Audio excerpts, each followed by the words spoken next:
kita mengalami suatu kondisi yang saya sebut net outflow of national wealth. Janganlah kita menghabiskan tenaga kita untuk mencari siapa yang salah. Kita tidak ada waktu. Kita tidak punya cukup energi untuk mencari kesalahan orang. Pemerintah yang saya pimpin harus memusatkan diri untuk mencari solusi yang tepat dan cepat atas masalah pokok ini.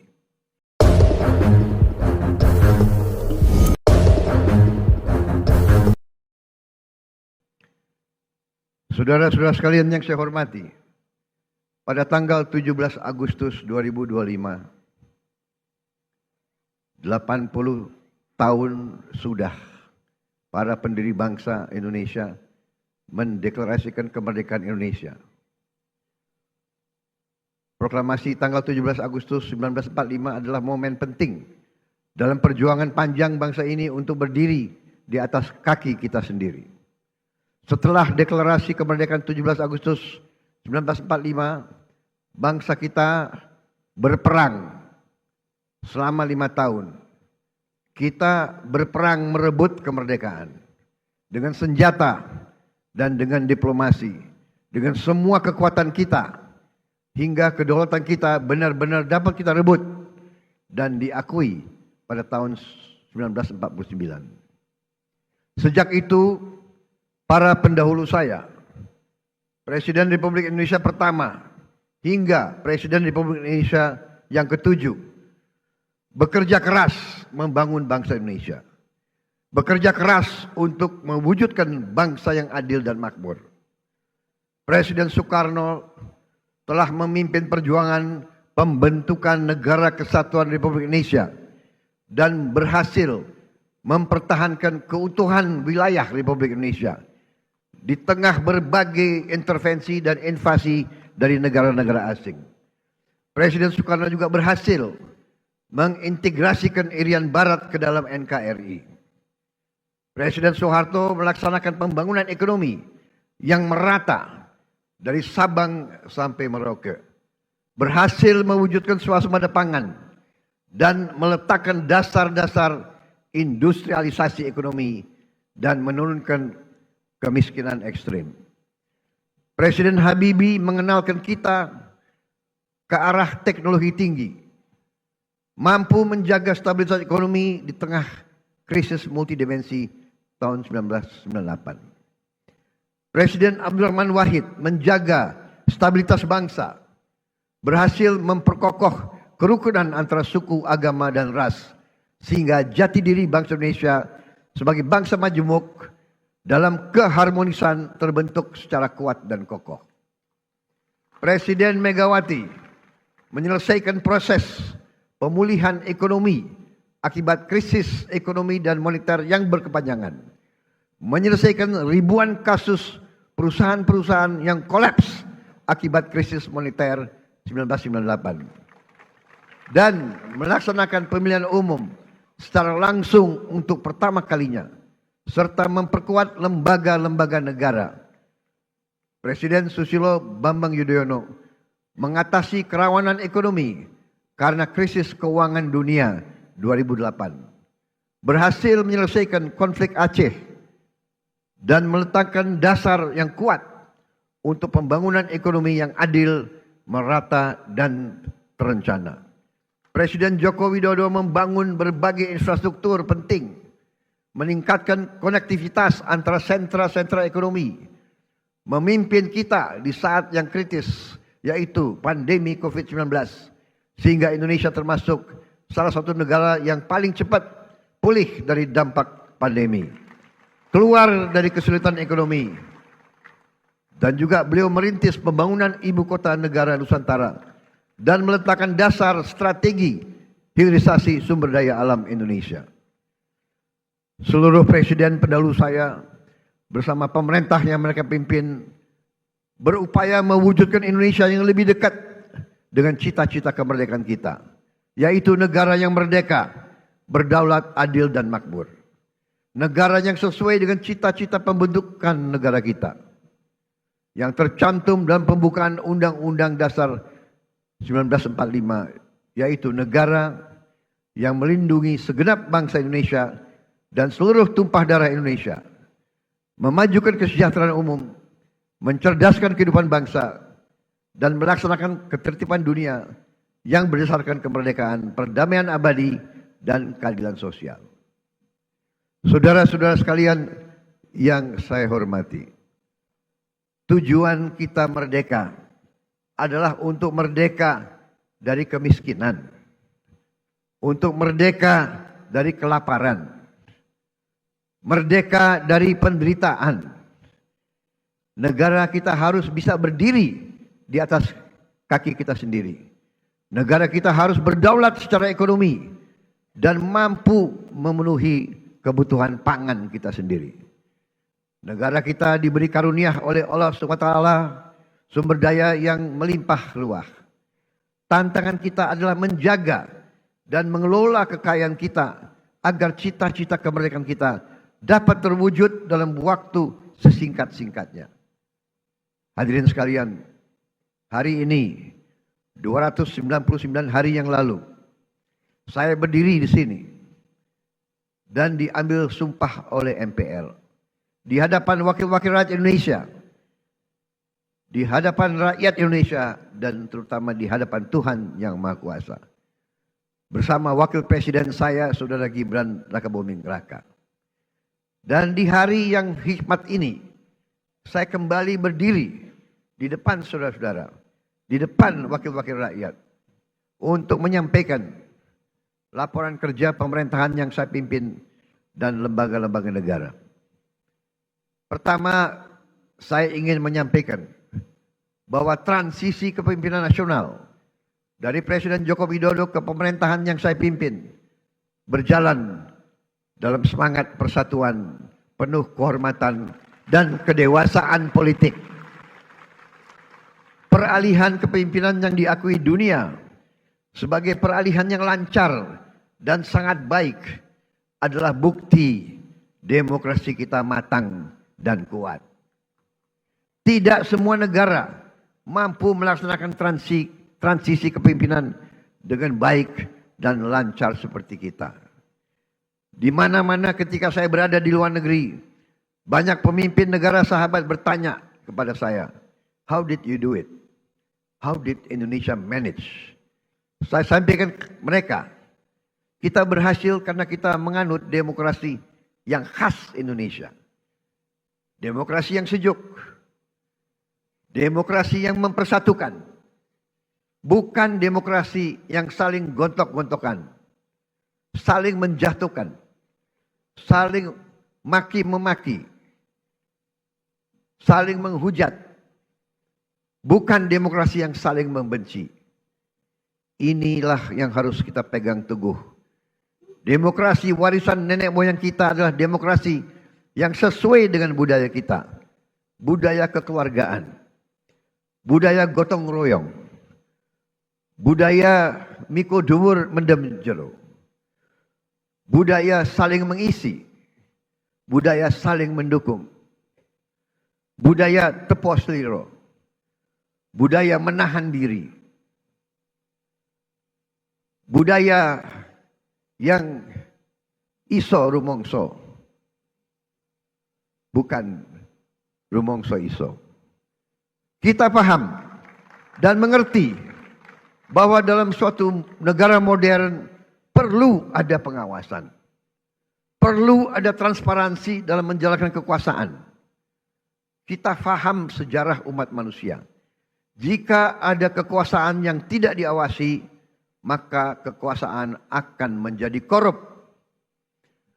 Kekuasaan yang absolut akan menjadi korup secara absolut. Kita paham bahwa korupsi adalah masalah besar di bangsa kita. Perilaku korupsi ada di setiap eselon birokrasi kita. Ada di setiap institusi dan organisasi pemerintahan. Perilaku korup ada di BUMN kita. Ada di BUMD kita. Ini bukan fakta yang harus kita tutup-tutupi. Setelah 299 hari saya memimpin pemerintahan eksekutif, saya semakin mengetahui berapa besar tantangan kita. Berapa besar penyelewengan yang ada di lingkungan pemerintahan kita. Hal ini tidak baik, tapi harus saya laporkan kepada para wakil-wakil rakyat Indonesia.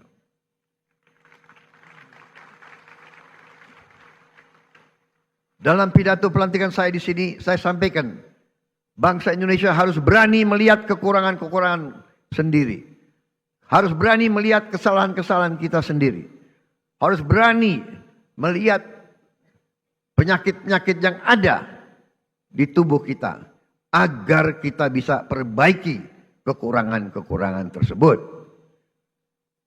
Tanpa mau mengakui, tidak mungkin kita mampu memperbaiki. Saya disumpah untuk melaksanakan perintah Undang-Undang Dasar Republik kita. Karena itu saya tidak ada pilihan lain selain memimpin upaya pemberantasan korupsi dan penyelewengan di semua lembaga eksekutif dan pemerintah. Itulah sebabnya pada awal tahun 2025 ini kami telah identifikasi dan telah selamatkan 300 triliun uang, 300 triliun rupiah dari APBN yang kami lihat rawan diselewengkan. Di antaranya anggaran perjalanan dinas luar dan dalam negeri yang begitu besar, anggaran alat tulis kantor yang begitu besar, dan berbagai anggaran yang selama ini jadi sumber korupsi dan sumber bacaan. Efisiensi ini diperintah oleh Undang-Undang Dasar kita, yaitu ayat 4 pasal 33 Undang-Undang Dasar Negara Republik Indonesia. 300 triliun rupiah kami geser untuk hal-hal yang lebih produktif dan langsung bisa dirasakan rakyat banyak. Majelis yang terhormat, sebagai Presiden Republik Indonesia, saya bertanggung jawab atas pemerintahan eksekutif. Saya berkewajiban menegakkan hukum demi keselamatan bangsa. Saat ini kita menghadapi realita terjadi kebocoran kekayaan negara kita dalam skala yang sangat besar. Kita mengalami suatu kondisi yang saya sebut net outflow of national wealth. Janganlah kita menghabiskan tenaga kita untuk mencari siapa yang salah. Kita tidak ada waktu. Kita tidak punya cukup energi untuk mencari kesalahan orang. Pemerintah yang saya pimpin harus memusatkan diri untuk mencari solusi yang tepat dan cepat atas masalah pokok ini. Ibarat sebuah badan, kalau darahnya terus mengalir keluar, maka pada suatu titik badan itu akan mati. Kalau mengalirnya kekayaan kita ke luar negeri, kita biarkan terus-menerus, kita berpotensi jadi negara gagal. Karena itu saya berkewajiban untuk mengambil langkah-langkah yang perlu, walaupun itu sulit dan juga tidak populer bagi pihak-pihak tertentu. Saya harus mengambil langkah-langkah untuk menyelamatkan kekayaan negara agar bisa digunakan untuk kepentingan bangsa kita di hari ini dan di hari esok. Untuk kepentingan generasi sekarang dan generasi mendatang.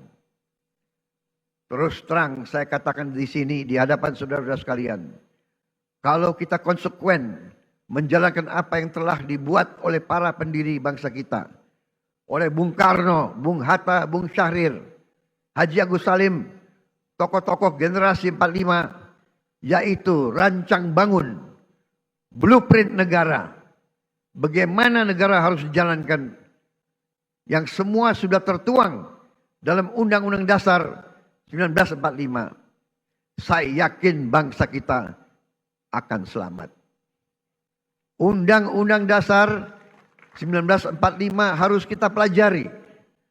Undang-Undang Dasar 1945 janganlah menjadi mantra, janganlah menjadi slogan, hanya di bibir kita teriak-teriak terus. Undang-Undang Dasar 1945 adalah rancang bangun yang relevan, rancang bangun yang ampuh, rancang bangun yang nyata, dan rancang bangun yang operasional untuk kita gunakan. Saya melihat ada kecenderungan dari sebagian kaum elit Indonesia, sebagian orang-orang yang memandang dirinya paling pinter di republik ini. Mereka memandang bahwa pemikiran Bung Karno, pemikiran Bung Hatta, pemikiran generasi 45 tidak relevan lagi di zaman sekarang. Sudah kuno, sudah lawas untuk menghadapi tantangan abad ke-21.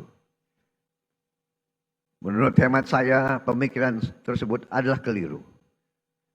Generasi 45, generasinya Bung Karno, Bung Hatta, Syahrir, semua tokoh-tokoh itu adalah generasi yang mengalami penjajahan. Mereka mengalami imperialisme. Mereka sadar dan mereka merasakan, melihat bahwa kekayaan Indonesia diangkut ratusan tahun keluar dari Nusantara ini. Karena itu mereka menyusun rancang bangun. Mereka buat dokumen yang tidak terlalu panjang, tapi sangat eksplisit menjelaskan bagaimana kita harus laksanakan ekonomi kita dan demokrasi kita. Saya berkeyakinan apabila kita jalankan rancang bangun yang sudah dibuat oleh para pendahulu kita, kita akan jadi negara yang kuat. Saudara-saudara sekalian, kekuatan suatu negara terletak bagaimana negara itu bisa menguasai dan mengelola kekayaan. Karena itu kita harus berani koreksi apabila kita telah mengambil langkah yang keliru. Sungguh aneh negara dengan produksi kelapa sawit terbesar di dunia pernah mengalami kelangkaan minyak goreng.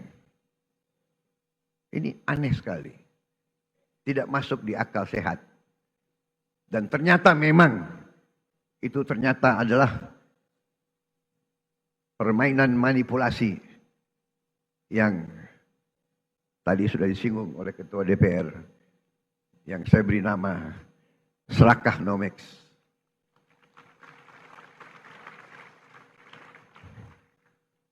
Negara produsen kelapa sawit terbesar di dunia berminggu-minggu, hampir berapa bulan kelapa sawit langka. Saudara, juga sungguh aneh. Kita subsidi pupuk, subsidi alat pertanian, subsidi pestisida, subsidi irigasi, waduk. Kita subsidi beras, tapi harga pangan kadang-kadang tidak terjangkau oleh sebagian rakyat kita. Keanehan-keanehan ini bisa terjadi karena ada distorsi dalam sistem ekonomi kita. Adalah penyimpangan bahwa sistem ekonomi yang diamanatkan oleh Undang-Undang Dasar 1945, terutama di pasal 33 ayat 1, 2, dan 3, telah kita abaikan.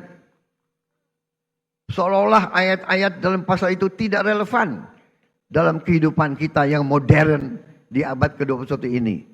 Saudara-saudara sekalian, setelah saya pelajari secara mendalam, saya berkeyakinan Undang-Undang Dasar kita, terutama pasal-pasal yang saya sebut pasal-pasal pengaman, seperti pasal 33 ayat 1, 2, 3, dan 4, adalah benteng pertahanan ekonomi kita. Ayat 1, perekonomian disusun sebagai usaha bersama berdasar atas azas kekeluargaan. Azas kekeluargaan, bukan azas konglomerasi.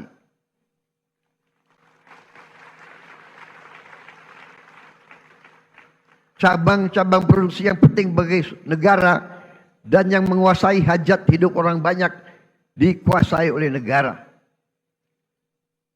Saudara-saudara sekalian, saya ingin bertanya, apakah beras itu penting bagi negara atau tidak? Menguasai atau tidak hajat hidup orang banyak? Apakah penggilingan padi itu penting bagi negara?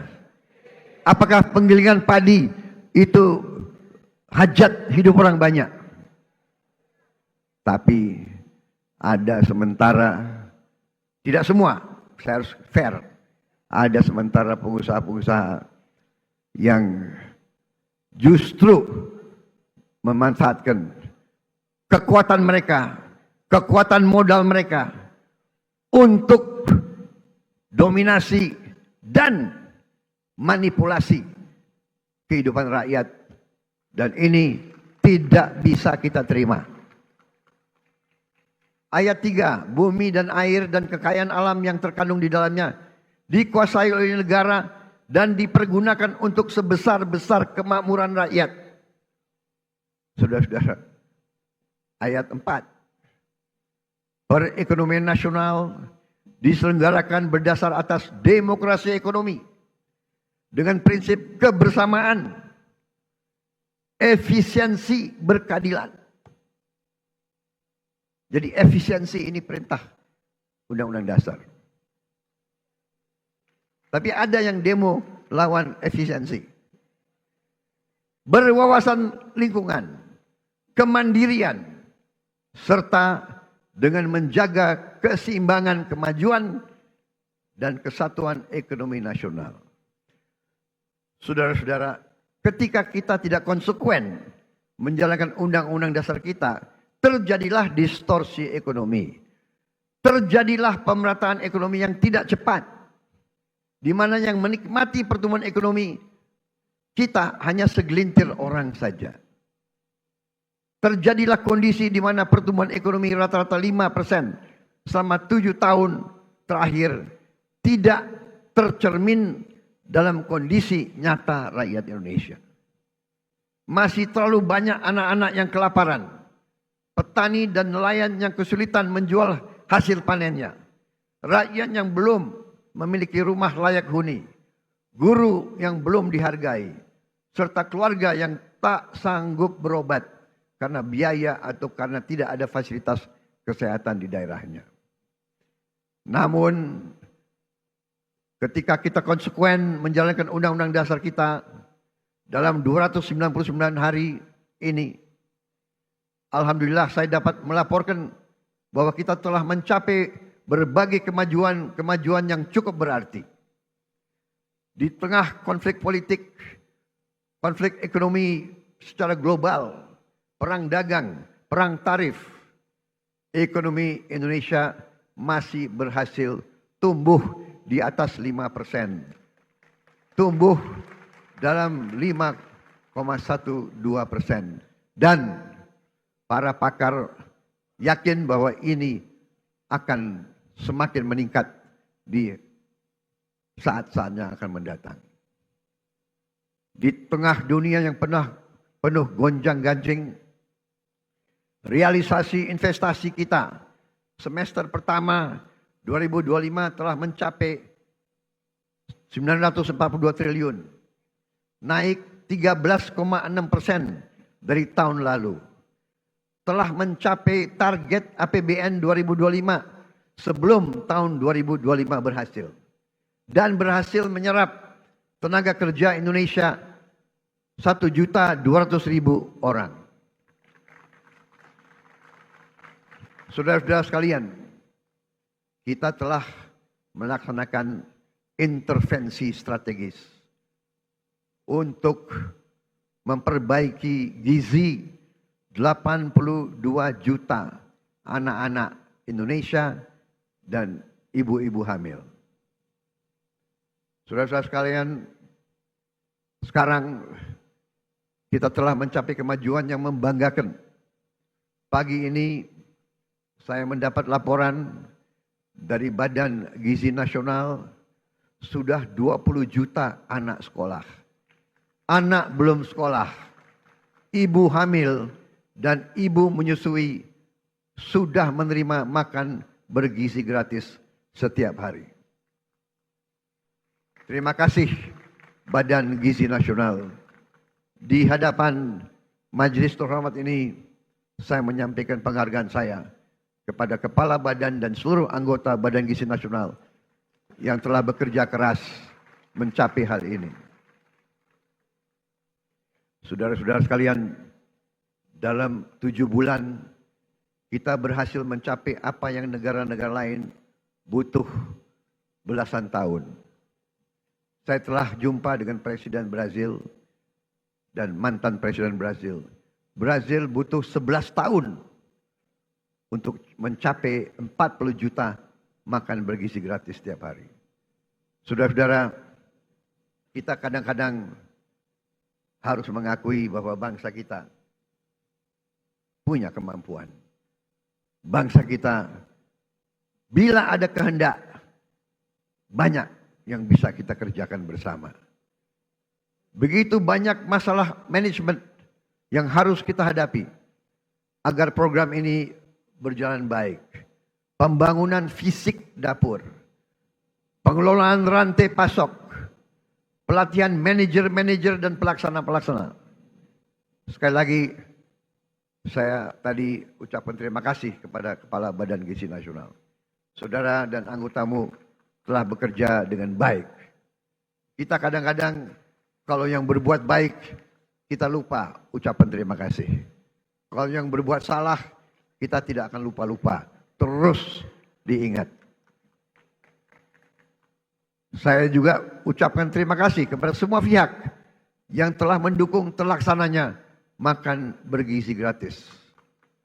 TNI, Polri, Nahdlatul Ulama, Muhammadiyah, ormas-ormas, koperasi-koperasi, yayasan-yayasan yang telah rame-rame terlibat dan bergotong royong membentuk Satuan Pelayanan Pemenuhan Gizi di seluruh provinsi Indonesia. Makan bergizi gratis bukan semata program sosial, melainkan fondasi untuk menciptakan generasi yang sehat, cerdas, dan produktif. PBB mengatakan bahwa MBG adalah investasi terbaik yang bisa dilakukan oleh sebuah bangsa. Walau baru berjalan 8 bulan, hasil dari makan bergizi gratis mulai terasa. Angka kehadiran anak di sekolah meningkat. Prestasi anak-anak di sekolah meningkat. Per hari ini sudah ada 5.800 satuan pemenuhan pelayanan gizi di 38 provinsi. MBG telah menciptakan 290.000 lapangan kerja baru di dapur-dapur dan melibatkan 1 juta petani, nelayan, peternak, dan UMKM.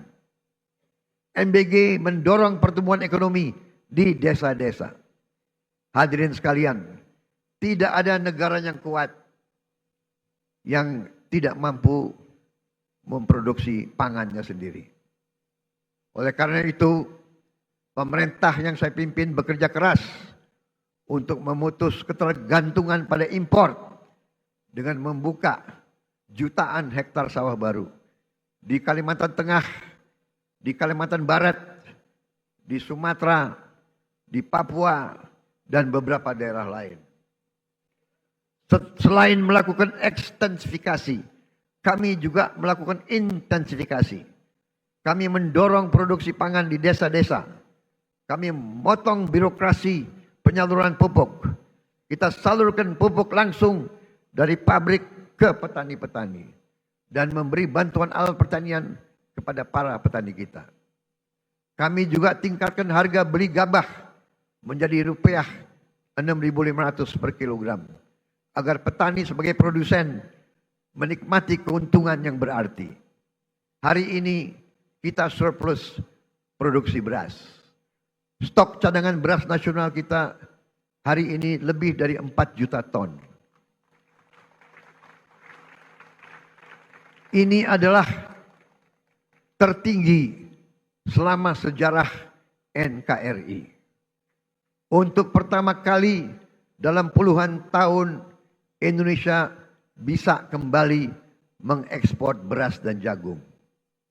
Saya perhatikan di mana-mana para petani tersenyum karena harga gabah stabil dan penghasilan mereka meningkat. Untuk melindungi konsumen Indonesia, pemerintah yang saya pimpin akan selalu mewaspadai kecurangan-kecurangan, manipulasi, penipuan, upaya penimbunan, dan menahan distribusi bahan pangan. Pemerintah yang saya pimpin tidak akan ragu-ragu. Kami akan selalu tegas pada mereka yang melanggar aturan. Mereka yang mempersulit kehidupan rakyat. Mereka yang cari keuntungan gila-gilaan di atas penderitaan orang kecil.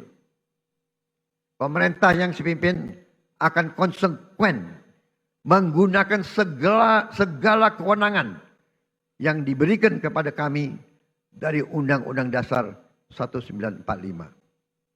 Dan juga Undang-Undang Nomor 7 tahun 2014 tentang perdagangan, terutama pasal 107, Jungto pasal 29 ayat 1 yang berbunyi pelaku usaha yang menyimpan barang kebutuhan pokok dan atau barang penting dalam jumlah dan waktu tertentu pada saat terjadi kelangkaan barang, gejolak harga dan atau hambatan lalu lintas bisa mendapat pidana penjara paling lama 5 tahun dan atau denda paling banyak 50 miliar rupiah. Hadirin sekalian, saya pastikan perusahaan-perusahaan siapapun yang berani manipulasi dan melanggar, kami akan proses hukum. Dan berdasarkan wewenang konstitusional yang ada pada Presiden Republik Indonesia, kami akan sita yang bisa kami sita. Kami akan selamatkan rakyat. Kami akan membela kepentingan rakyat. Kami pastikan rakyat Indonesia tidak akan menjadi korban serakanomics. Korban mereka-mereka yang mengejar keuntungan sebesar-besarnya. Menipu dan mengorbankan rakyat Indonesia. Dan membawa keuntungan itu, kekayaan itu keluar dari Republik Indonesia. Ini harus kita hentikan.